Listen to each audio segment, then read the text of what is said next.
ईश्वर की चुप्पी एक भारी पत्थर की तरह आपके दिल पर दबाव डालती है। आप सोचने लगते हैं, क्या उसने मुझे भुला दिया? लेकिन ध्यान से सुनिए, भगवान की चुप्पी का मतलब यह नहीं है कि वह दूर है। अक्सर चुप्पी में ही वह सबसे अधिक काम कर रहे होते हैं। क्या आप वह पल याद करते हैं जब सब कुछ थमा हुआ लगता है? वह रिजेक्शन जिसे कोई नहीं देखता, वह उत्तर जो कभी नहीं आता, वह विवाह जो सुधर नहीं रहा, वह निदान जो नहीं बदल रहा।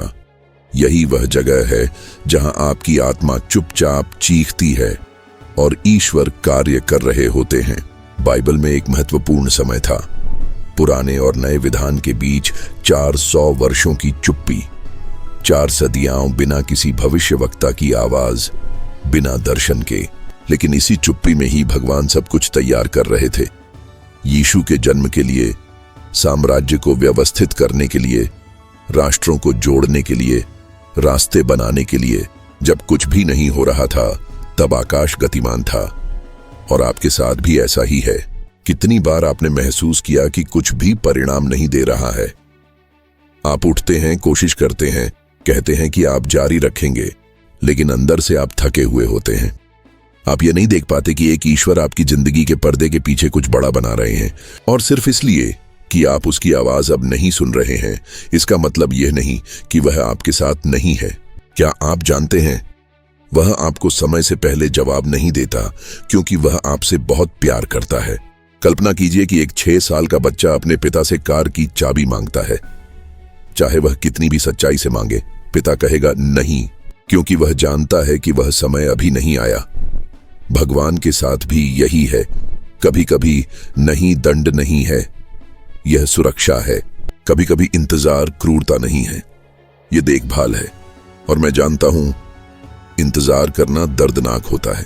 यह दर्दनाक है जब आप दूसरों को बढ़ते, शादी करते, समृद्ध होते और अपनी जीत साझा करते हुए देखते हैं, जबकि आप समय में फंसे हुए महसूस करते हैं। यह दर्दनाक है जब आपके सपने टल जाते हैं और आपके अंदर कुछ बदलने की चीख उठती है। लेकिन ध्यान से सुनिए, यदि आप भगवान पर विश्वास कर रहे हैं, तो आप खड़े नहीं हैं, आप तैयार हो रहे हैं। कितनी बार आपने बिना देखे गलत दरवाजे को खोलने की कोशिश की? आपने रिश्तों में प्रवेश किया जो आपको चोट पहुंचाते थे। आपने आवेग में निर्णय लिए जिनसे पछताया। आपने अपनी तरीके से चीजों को करना चाहा क्योंकि आपको लगा कि भगवान बहुत धीमे हो रहे हैं। लेकिन वह आपके तालमेल पर काम नहीं करते, वह अपने सही समय पर काम करते हैं। सोचिए, क्या जो आप देरी मानते हैं वही सच में उस समय का सही हिस्सा है जो चमत्कार को सही तरीके से घटित करता है? मुझे पता है कि रातें होती हैं जब आप तकिए में रोते हैं, कोई नहीं देखता। आप दिन में मुस्कुराते हैं लेकिन अंदर से थक जाते हैं। आप प्रार्थना करते हैं लेकिन विश्वास कमजोर लगता है। आप कहते हैं, हे भगवान, अब और नहीं सह सकता। लेकिन भगवान का उत्तर क्या है? तुमने अब तक सहन किया है और मैं तुम्हें सहारा दे रहा हूं। कुछ लोग आपको छोड़ देंगे, कुछ वादे टूट जाएंगे, कुछ रास्ते बंद होंगे, लेकिन भगवान का प्रेम कभी विफल नहीं होता और उसकी चुप्पी हमेशा एक उद्देश्य के साथ होती है। जब सब कुछ शांत हो जाता है, तब आप यह सीखते हैं कि जो आप महसूस करते हैं उस पर नहीं, बल्कि जो आप विश्वास करते हैं उस पर भरोसा करें। विश्वास और भावना में एक अंतर है। भावना बदलती है, विश्वास स्थिर रहता है। भावना कहती है हार मानो, विश्वास कहता है थोड़ा और सहो।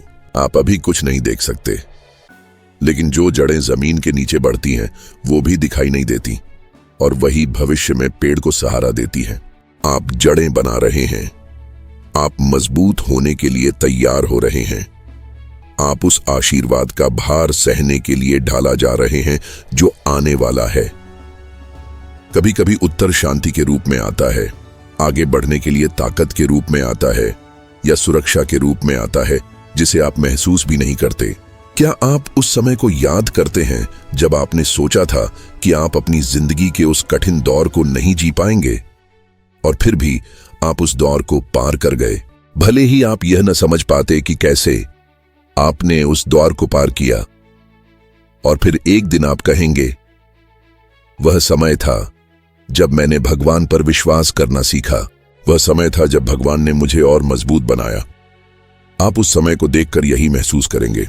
अगले 7 दिनों तक मैं आपको एक चुनौती देना चाहता हूं। रोज 5 मिनट का समय निकालिए, सिर्फ 5 मिनट। आपको सुंदर तरीके से प्रार्थना करने की जरूरत नहीं है।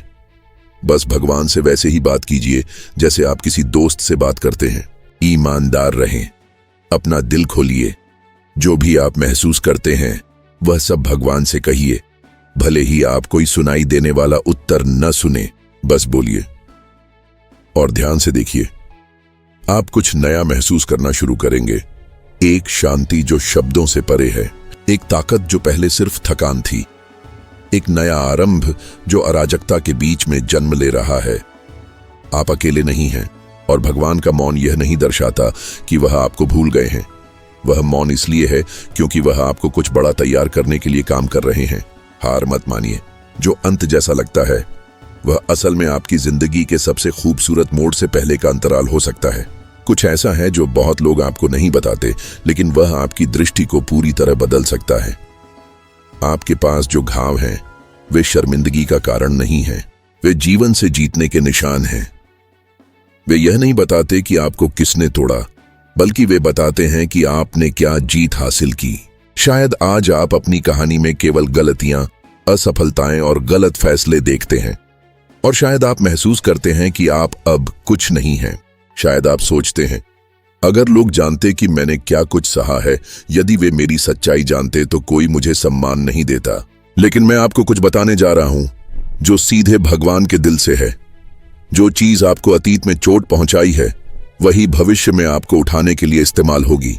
समाज हमें यह सिखाता है कि हमें अपने दर्द, अपनी लड़ाई और अपने अतीत को छुपाना चाहिए, लेकिन बाइबल इसका उल्टा सिखाती है।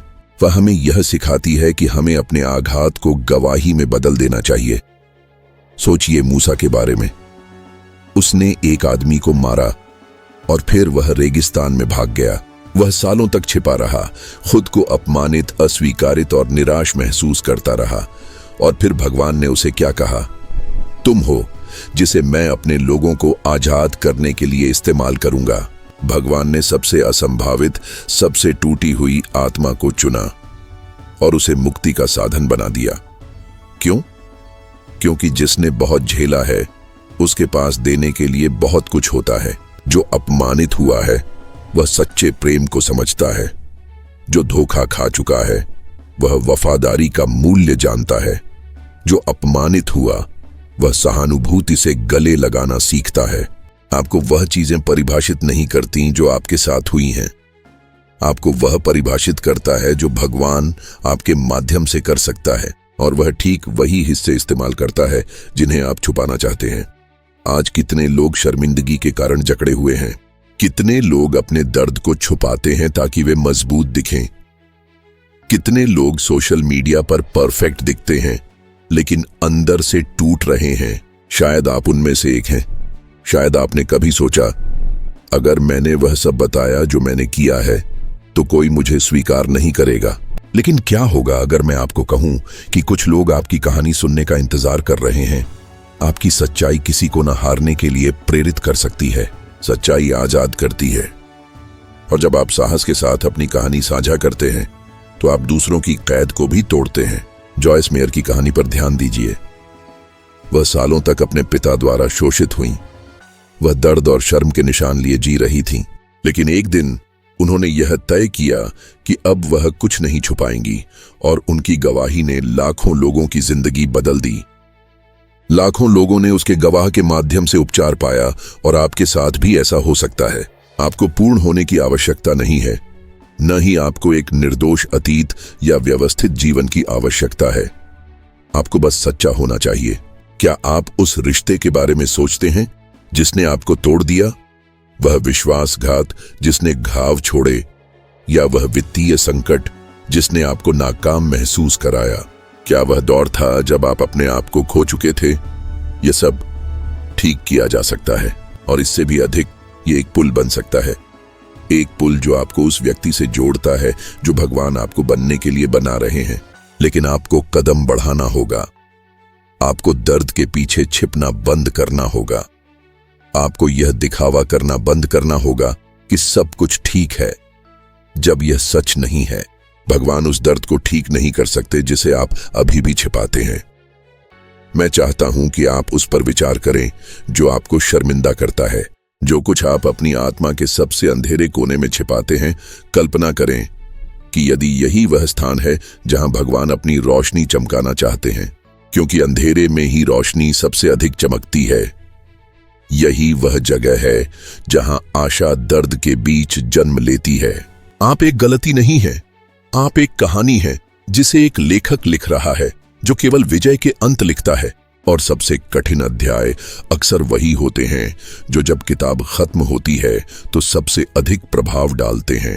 शायद आप सोचते हैं, लेकिन मैं कोई नहीं हूं, भगवान मुझे कैसे इस्तेमाल कर सकते हैं?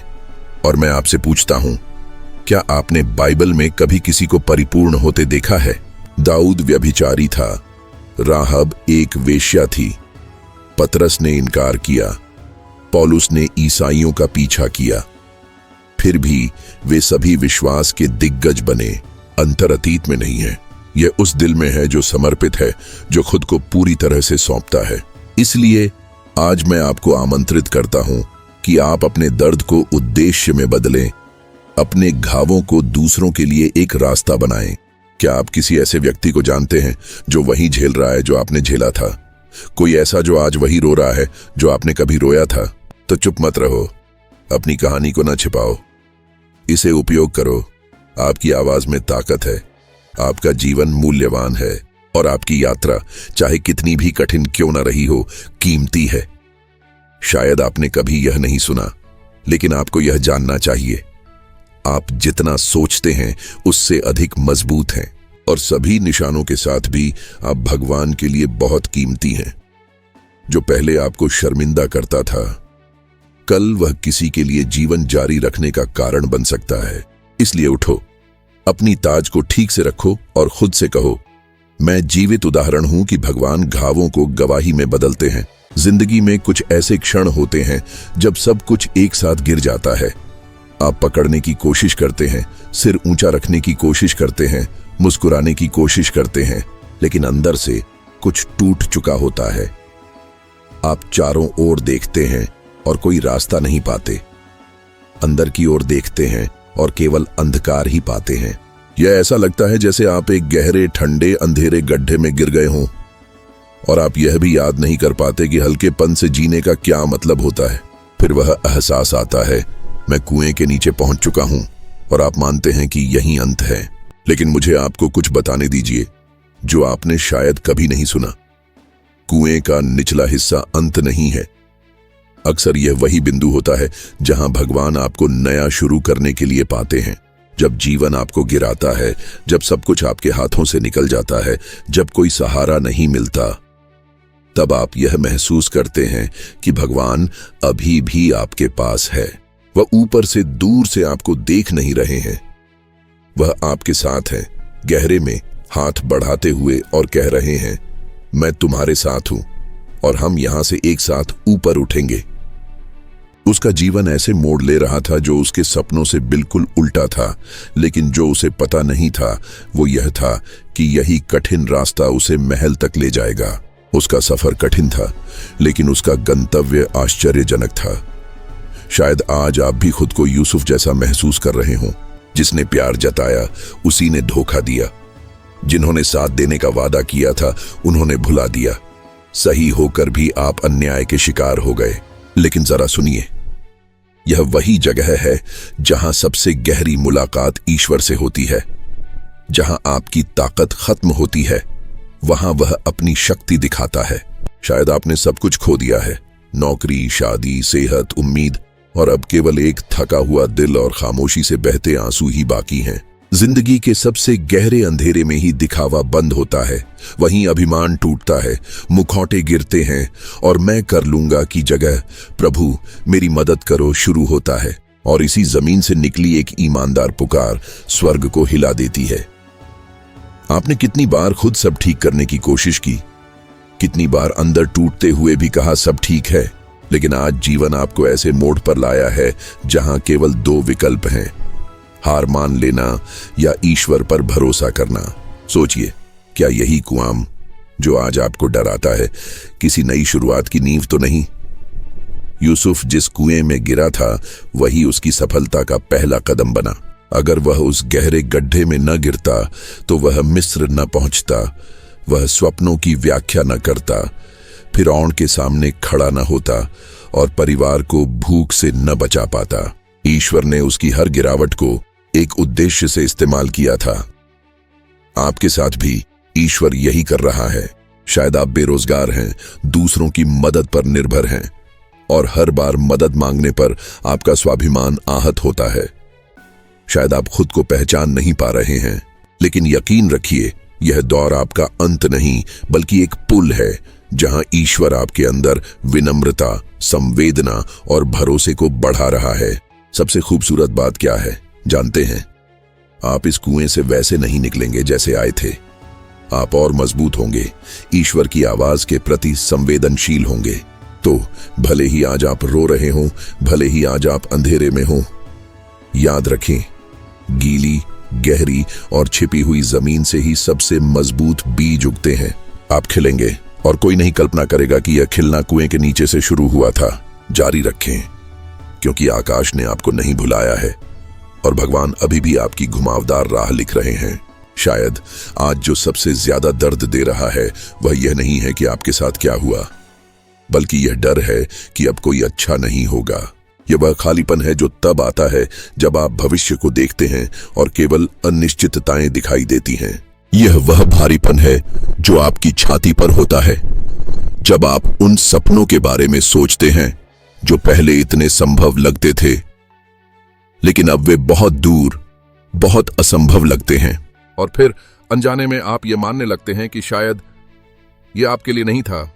लेकिन मुझे आपको एक शक्तिशाली बात याद दिलानी है।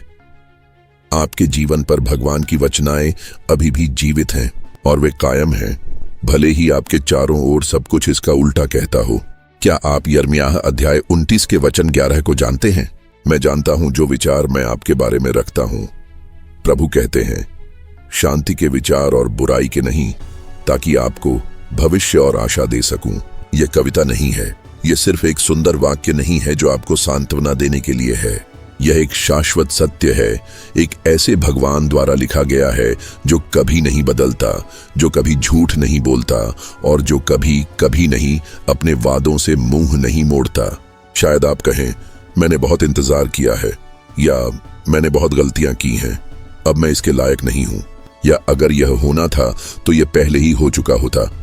लेकिन जानते हैं क्या सबसे खूबसूरत बात है? भगवान का वचन आपके योग्य होने पर निर्भर नहीं करता, यह उसकी वफादारी पर निर्भर करता है और वह वफादार रहता है यहां तक कि जब आप संदेह करते हैं। कुछ लोग सालों तक सुनते हैं कि वे सक्षम नहीं हैं, वे पर्याप्त नहीं हैं, वे जीतने के लिए पैदा नहीं हुए थे। शायद बचपन से ही आपको छोटे सपने देखने की आदत डाली गई। आपको बताया गया, बड़े सपने देखना खतरनाक है, मूर्ख मत बनो, यह तुम्हारे लिए नहीं है। और फिर धीरे धीरे आपने अपने सपनों को मरने दिया। लेकिन भगवान ने ये सपने आपके भीतर बिना किसी कारण के नहीं डाले, वे एक उद्देश्य के साथ आपके दिल में बोए गए थे और चाहे जितना समय बीत जाए वह अभी भी उन्हें जी उठाने की शक्ति रखता है। शायद आप म्यूजिक सीखना चाहते थे लेकिन आपको समर्थन नहीं मिला। आपने व्यापार करना चाहा लेकिन आप असफल हो गए। शायद आपने एक परिवार चाहा लेकिन समय निकल गया और आप अभी भी अकेले हैं। या आपने मां बनने का सपना देखा लेकिन परीक्षणों ने कहा कि यह संभव नहीं है। अब यह सब भारी लगता है। आप समय को बढ़ते हुए देखते हैं और महसूस करते हैं कि भगवान ने आपको भुला दिया है। लेकिन सुनिए, यह खत्म नहीं हुआ है। इंतजार का समय अस्वीकृति का संकेत नहीं है। कभी कभी भगवान वचन को पूरा करने में देरी करते हैं क्योंकि वह आपके आंतरिक निर्माण पर काम कर रहे होते हैं। क्योंकि गलत समय पर मिली हुई आशीर्वाद एक बोझ बन सकती है। क्या आपने कभी ऐसे लोगों को देखा है जिन्होंने जो चाहा था वह पाया लेकिन इसे बनाए रखने में सक्षम नहीं थे? शादियां जो प्यार से शुरू हुई लेकिन तैयारी की कमी के कारण ढह गईं। लोग जिन्होंने संपत्ति प्राप्त की और इसे खो दिया क्योंकि वे परिपक्व नहीं थे। लोग जिन्होंने प्रसिद्धि पाई और बिना किसी ठोस आधार के नष्ट हो गए। भगवान आपको केवल वचन देना नहीं चाहते, वह आपको इसे बनाए रखने के लिए तैयार करना चाहते हैं। और यह मायने नहीं रखता कि अब यह सब असंभव लगता है। भगवान असंभव को चमत्कार में बदलने में माहिर हैं। सारा बुजुर्ग हो चुकी थी जब भगवान ने उसे पुत्र देने का वादा किया। इंसानी दृष्टिकोण से यह कोई मायने नहीं रखता था, लेकिन क्या हुआ? वचन पूरा हुआ, क्योंकि वह भगवान जिसने वादा किया वही है जो इसे पूरा करता है। कितनी बार आपने देखा है कि लोग राख से पुनः जन्म लेते हैं? निक वुजिचिक की कहानी देखिए। वह बिना हाथों और पैरों के पैदा हुए थे। कल्पना कीजिए कि कितनी बार उन्होंने खुद को उद्देश्यहीन महसूस किया होगा, कितनी बार उन्होंने हार मानने के बारे में सोचा होगा। लेकिन आज वह दुनिया में विश्वास का एक सबसे बड़ा प्रेरणा बन गए हैं, क्योंकि भगवान को परफेक्ट स्थितियों की जरूरत नहीं है। उन्हें सिर्फ एक दिल चाहिए जो तैयार हो। और आपका दिल अभी भी धड़कता है, अभी भी सपने देखता है, अभी भी उम्मीद की ज्योति को अपने अंदर जलाए हुए है। शायद यह ज्योति छोटी है, शायद कमजोर है, लेकिन वह है, और यही भगवान को किसी बड़ी शुरुआत करने के लिए काफी है। आज मैं आपको एक चुनौती देना चाहता हूं। अगले 21 दिनों तक हर दिन चाहे एक पंक्ति ही लिखें उस बारे में जो आप मानते हैं कि भगवान आपकी जिंदगी में कर सकते हैं। यह किसी नोटबुक में, मोबाइल पर या किसी कागज पर हो सकता है। बस लिखें, चाहे वह पागलपन लगे, चाहे वह दूर लगे। जब आप लिखते हैं तो आप विश्वास की घोषणा करते हैं, आप उम्मीद को पोषित करते हैं, आप अपने अंदर एक आध्यात्मिक गति को सक्रिय करते हैं। और इन दिनों के अंत में मुझे विश्वास है कि कुछ बदलना शुरू होगा। शायद बाहर नहीं, लेकिन आपके अंदर। और यह बदलाव की शुरुआत है जो आएगा। आप भूल नहीं गए हैं, आप किनारे नहीं किए गए हैं। आप अभी भी भगवान की योजना के केंद्र में हैं, और जो वादे उसने किए हैं वह उन्हें पूरा करेगा। गहरी सांस लें, अपनी आंखें ऊपर उठाएं और विश्वास के साथ घोषणा करें, मैं अभी भी वह सब जीऊंगा जो भगवान ने मुझे वादा किया है। क्योंकि आखिरी शब्द कभी समय, दर्द या दुनिया का नहीं था। आखिरी शब्द हमेशा भगवान का होता है।